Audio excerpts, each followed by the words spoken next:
Okay, so as I heard you read the question the first time, I actually think it's kind of a twofold question. How do you evaluate the superintendent, and what would be your ideal superintendent? And they kind of go hand in hand.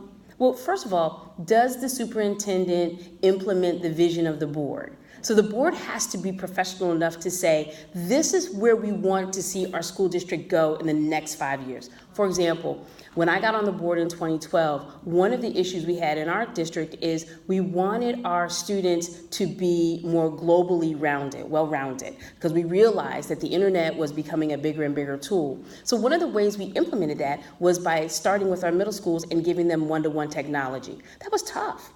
We had to make some financial decisions on how are we going to buy 1,000, 2,000 iPads for students. But that was our vision, and we made it happen.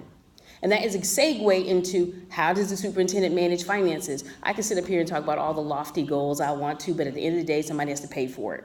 And he or she needs to be the person that's managing those finances, particularly now, as we are about to go into or are in a financial crisis. I need a superintendent that's going to be steadying the steer of that boat, saying, we're not going to flounder, but this is how we want to make this happen.